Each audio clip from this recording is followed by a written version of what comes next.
This is the Investor Connect podcast program. This is Hall T. Martin. I'm the host of the show, in which we interview angel investors, venture capital, private equity, family offices, and many other investor groups for startups and growth companies. I hope you enjoyed this episode. Thank you for joining us.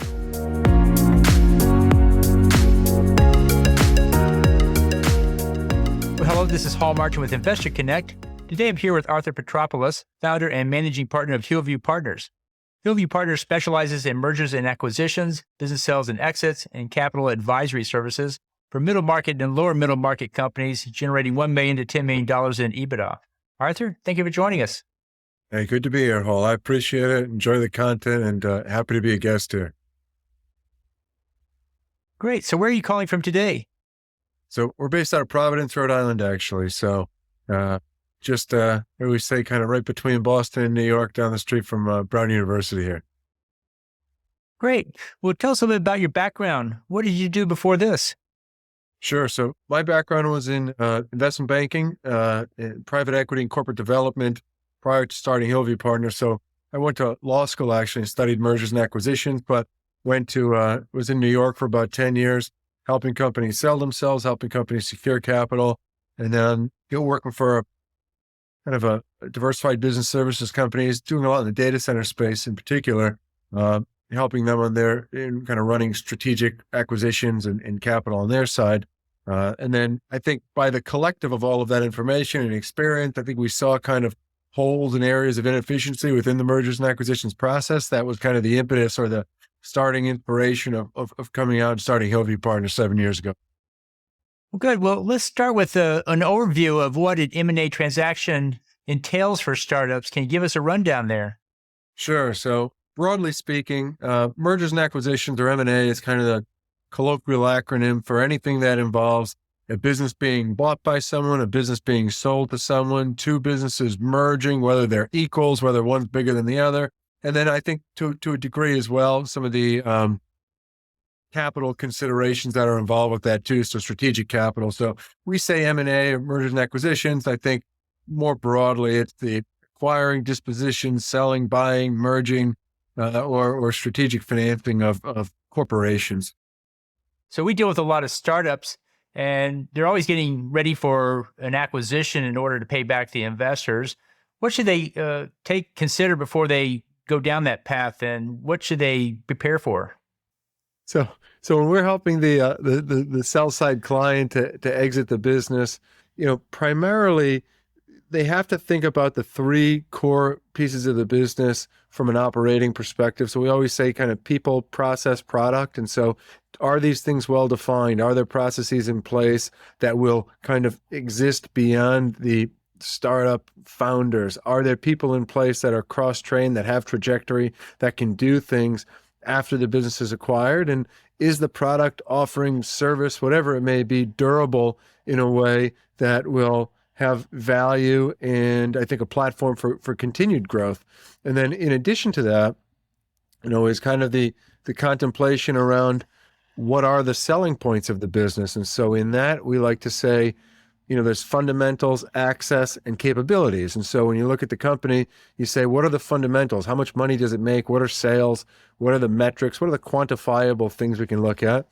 We can look at it from the perspective of access. Do they have access or a particular customer base or clientele that someone else would really, really want? And then lastly, what's the proprietary capability? And if it's an earlier stage company, it tends to be solving a problem that people have or that's in another process. Right? What is the special thing about it? So when someone's looking to sell a business, startup, or whoever it may be, we would say look internally, people, process, product. Look externally, fundamentals, access, capabilities. And that usually builds out and rounds out a lot of the narrative when having discussions with counterparties.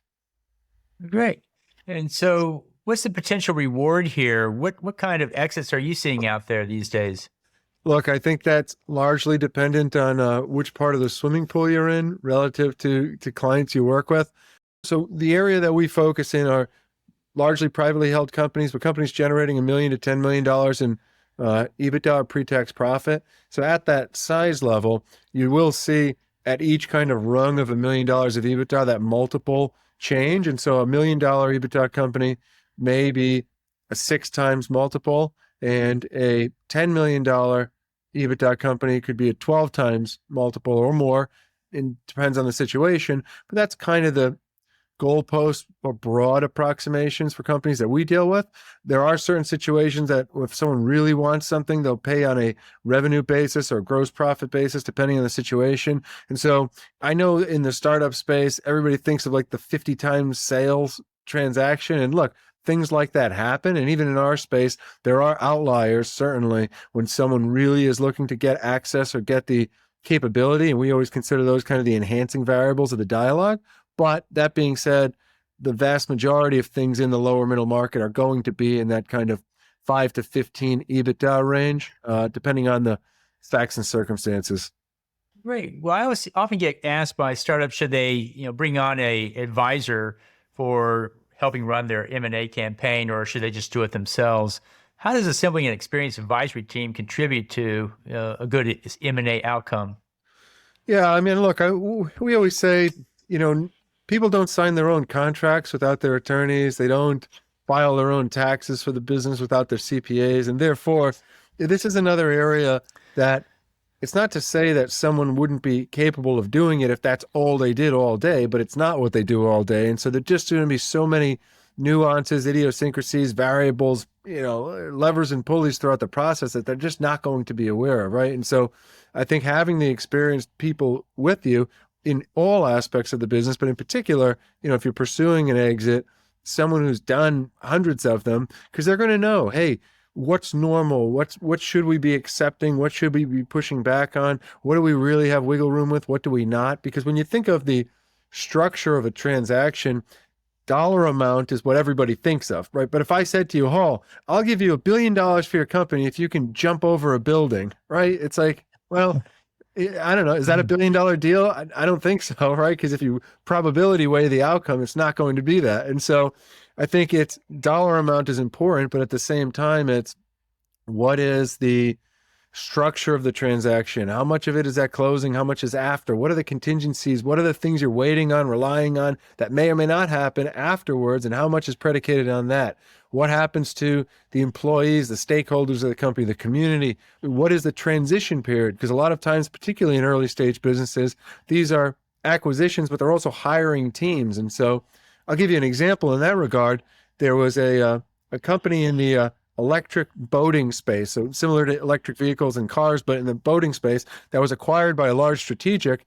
And I'm not sure if they were represented, but they basically had a group of engineers that were working on the boats and the electric side of things. Company gets acquired, and all of a sudden, all of the engineers are getting pivoted over to kind of the traditional combustion engine stuff. And so it's like they got acquired, but it was really purely just to kind of get all of the engineers. And so it's almost like they cannibalized the company after the acquisition. So point being is, if they had somebody, I think, adequately representing them at that juncture, they might have said, look, we want guarantees that we are going to still be able to kind of continue the mission post acquisition. And so that's just an example. But point being is, by having the team, it's like the Sherpa going up the mountain. They're going to know which things to avoid, which things to go towards, how to pursue it. And I don't think that, look, I'll say in the world, it takes a brilliant person to learn from other people's examples. It takes a decently smart person to learn from getting punched in the face, and a dumb person will never learn no matter how much they're punched in the face. So in our business, we've been punched in the face enough, and we think we're adequately smart that we can give that information and kind of avoid some of the pitfalls along the process.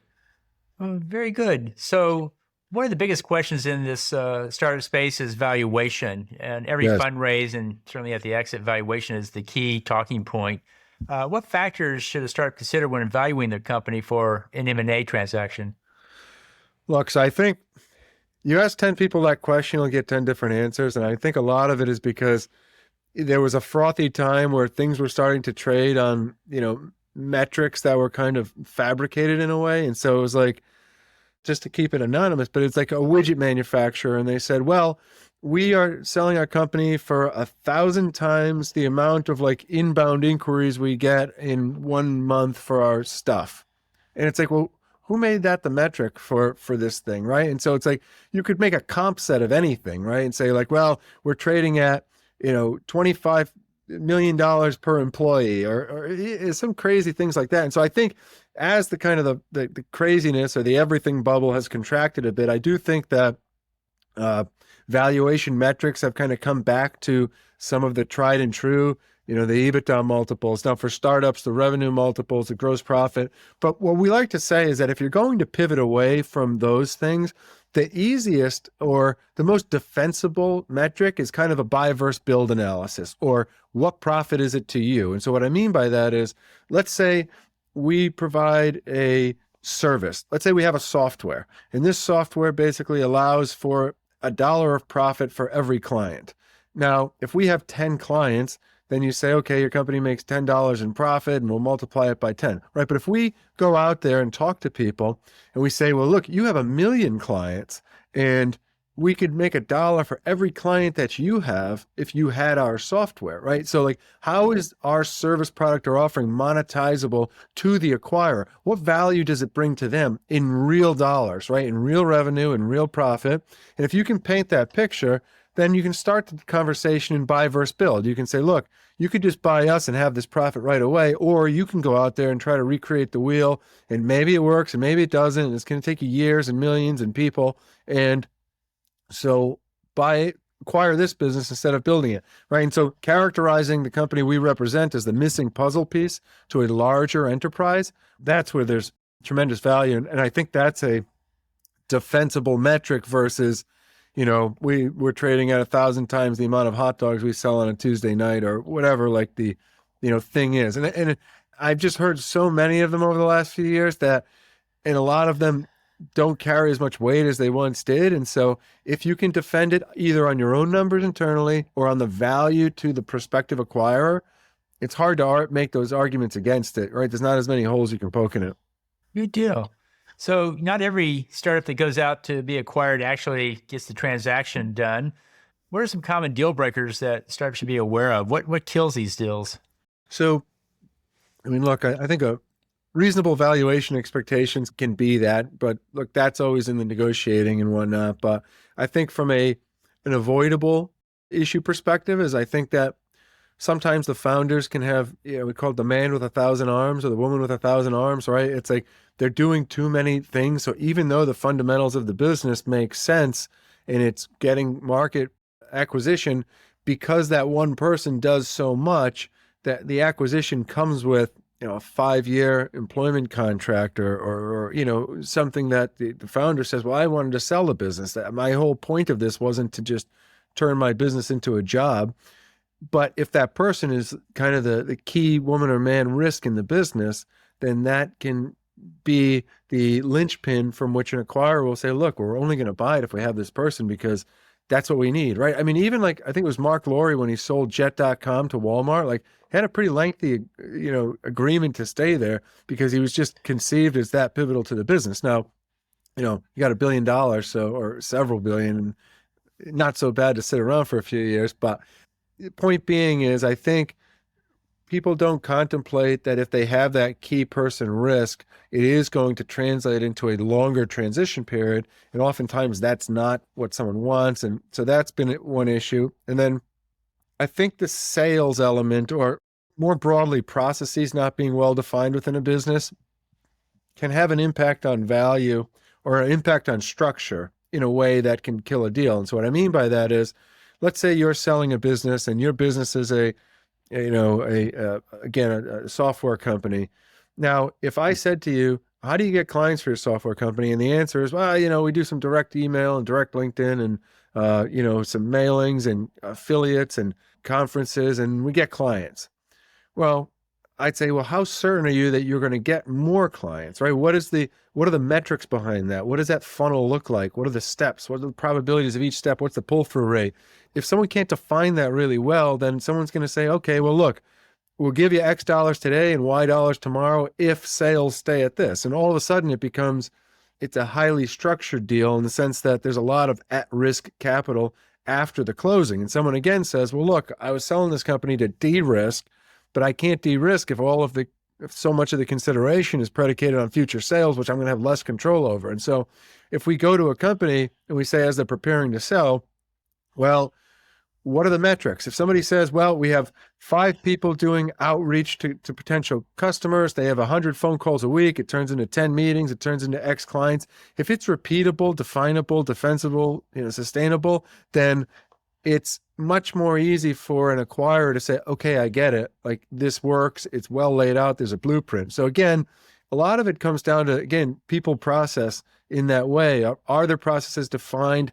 If you can instill confidence in a post-transaction existence of the business without you, that's where there's a lot of value. And I think that's what mitigates some of these deal killers. So those are 2 main things that can really create kind of a heading off of a deal and things we try to prepare for prior to being in the market. We have quite a few startups that listen to this show. What would be your top 3 pieces of advice for them preparing for an M&A transaction? Sure. So I would say, 1, have things well defined in the sense of the things we keep hammering on about, right? And so people, process, product, have that really, really, really well defined in terms of what is there today. The second part is paint the picture for tomorrow, right? Like, when you go to sell your business, do you think you would get a better reception if you said to somebody, hey, you want to buy this thing? It's got a great future. And they say, what is the future? And you say, I don't know. Look at what we have. You think of it, right? Or if you said, here's what the future looks like. We get this. If you deployed this much capital into the business for these endeavors, for these objectives, here's how it would grow the business. Here's how you'd get more market share. Here's how it would all trickle down to profitability. And here's what your exit value would be when you sell the company 5 to 7 years from now, right? And so if you know the objective of the prospective acquirer for the business, and you can kind of back into what their thesis may be, and look, they might take a slightly different look at it or think of different catalysts, but I'd say know what it is today, paint the picture for tomorrow, and have that as crystallized as possible, because that gives someone the blueprint. It takes a lot of the heavy lifting off their shoulders. And then I'd say number 3, and this just isn't selling our own book, right? But have the right team as you proceed into the exercise, because it is a battle. It does take some time. It takes some hard negotiating. It can be done relatively painlessly, but you need to know what to look out for and what not to. So whether you hire a company like ours, or whether you find someone that you think is better suited for it, either case, it's awesome. But I do think it's key to have the right team members and the right advisors along the way, because look, it's not an exercise that you do many times. And what we say to people is, if you wouldn't sell your house by yourself, you definitely shouldn't sell your business by yourself. And so that's just our 2 cents of advice. But those are the 3 areas. Know what you have, know what it could be to somebody else, and then have the right people to kind of effectuate the process, and that'll get you a good outcome. So for my next question, I'm going to go off script a little bit. We hear Sure. a lot about AI and how it's changing the industry today. What is your prognosis for AI in your space and M&A work? How do you think it's going to impact that? Look, AI is useful and will continue to be more useful. Just like, it's funny, we always joke that, like, in terms of maximizing values for companies, there's always these kind of key things that we call it like seasoned or sprinkled, right? And so like 5 years ago, if it was like a manufacturing company and something was automated or, or something was additive, we'd say, people would sprinkle 3D printing on the company and all of a sudden it was worth more. And then we'd say the same thing with, crypto and NFTs and blockchain, right? Like everything was blockchain. It was like, what do? We sell pizza, but it's blockchain. And it's like, oh, awesome. And then so today it's like AI, right? And so like people are sprinkling it all over, and it's like, hey, I just bought a bag of apples that was created with AI generative, bags for the apples. So point being is, it is permeating, but what is AI really? It's a better version of automation for certain activities. And so it does largely exist. I think the concept of it being generative or intuitive, that it can think of ways to solve things, I think will continue to evolve. But at the same time, it's like, look, our business isn't that different than any others. It's an aggregation of different activities that all come together to create an optimal outcome for our clients. And so what you've seen over the last 10 years in a lot of businesses is, like, say businesses used to just be all W-2 employees, and then they'd have some contractors, and then they'd have some vendors, and then they'd have some software, right? They're all different leverage points along the process for different components of the process. And so I think AI is just the furthering of that in each of those respective components. So I don't expect that I'm going to be turning to my right to an AI robot and saying, hey, do this deal. And then it just magically happens.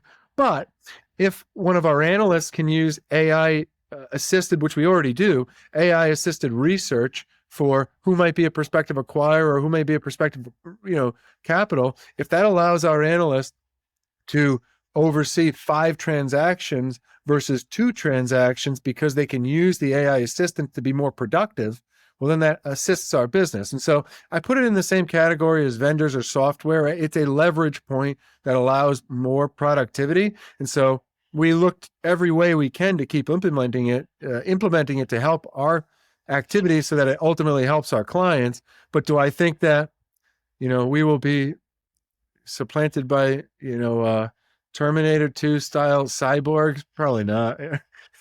Well, we'll see. Well, I good. suppose. Yeah. And that's the fun part of it. Well, thank you for that. Well, in the last minutes that we have here, what else should we cover that we haven't? I would just say, I think that the concept of selling a business or securing capital can be a bit more daunting than many perceive. And I think that they think, A, it's a binary outcome, or B, it's kind of this walking the plank situation. And so what I mean by that is, yes, you can sell 100% of your company, or yes, you could keep 100% and just borrow money and keep all of the equity. But one should think of it as a continuum more than a binary. And so there's opportunities to sell minority shares of your business, a majority, and retain a part of it. And so many, there's structured debt with equity kickers and preferred equity that has debt-like products. And so there's so many different forms or shapes, forms, and fashions that can come into these situations, that what we say is somebody should really be defining what their ideal outcome is, right? Like, what is the future that you want to have? And so whether that's still working with the company, whether it's being completely out of it. And so when we work with prospective clients, we say, let's define what you want as kind of the future state first, and then we can back into what that is. And I think that makes it more, understandable and defensible. And so that's a big part of kind of the way we look at it. And I also think, to the second point of this kind of point of no return, is if somebody says, I want to sell my business, and we start a process to evaluate that and to go out there and have conversations, if the ultimate result is not what the client wants, there's never a gun to their head to sell the business. And we do it in such a way that it is discreet and that the whole world doesn't know. And I think what people think is that the moment they have one phone call saying, I may want to sell my business, that immediately their employees, competitors, and clients all find out. And so if these processes are done correctly, then it should be announced that a transaction happens at any point they want to after the transaction happens. But at the same time, if nothing comes of it or they don't want to, then the world should not know that anything was ever being contemplated. And so from our perspective, we always say to prospective clients, it's not as daunting of a thing as you may think it is. It's a thoughtful exercise, a thoughtful process to evaluate. And if there's a good thing to be done, we do it. But, I think the personification of investment bankers and M&A advisors is they always say it's like asking a bartender if you need a drink or asking a barber if you need a haircut. And that's the opposite or the antithesis of what we want to do. We evaluate, we see what's out there. If it makes sense, we really want to pursue those things aggressively and negotiate to the best we can. And if it doesn't make sense, then we don't do it. And that's, I think, when we do our job well, is when we give the right advice and elucidate it or bring light to all of the possible options, whether they are something that ultimately gets pursued or not. Well, that's great information. So how best for listeners to get back in touch with you? Sure. So twofold. I'd say, one, feel free to check out our website, hillviewps.com. Actually threefold, right? So hillviewps.com, and they can see kind of clients. We've got some videos on there as well, and an overview of kind of our process and view of the universe. And on the site, they could schedule some time with us. I'd say LinkedIn is kind of another means of a lot of our discussions and inbound outreach. Is anyone feel free to connect with me or our company and reach out. And then lastly, from a content perspective, we do have a YouTube channel. If you type in Arthur Petropoulos in YouTube, you'll find 100+ videos where we kind of tackle a lot of the things. And if people listen to it, they'll hear some of the refrains that I've been waxing on about here, is that we have a lot of videos with a lot of topics that come up in a lot of our conversations about when to sell a business, how to sell a business, how to find capital, types of capital, and all sorts of different subject matter. So I'd say to anyone, feel free to check out the content, and then feel free to reach out to us, whether through the website or LinkedIn, and we're always happy to chat with people. Great. We'll include those in the show notes. I want to thank you for joining us today and hope to have you back for a follow-up soon. Yeah, likewise, Hall. I apologize for the technical mishaps and me being a bit of a Luddite, but otherwise, this has been a great conversation. I appreciate the time and look forward to coming back here. Investor Connect helps investors interested in startup funding. In this podcast series, experienced investors share their experience and advice. You can learn more at investorconnect.org. Paul T. Martin is the director of Investor Connect, which is a 501c3 nonprofit dedicated to the education of investors for early-stage funding. All opinions expressed by Hall and podcast guests are solely their own opinions and do not reflect the opinion of Investor Connect. This podcast is for informational purposes only and should not be relied upon as a basis for investment decisions.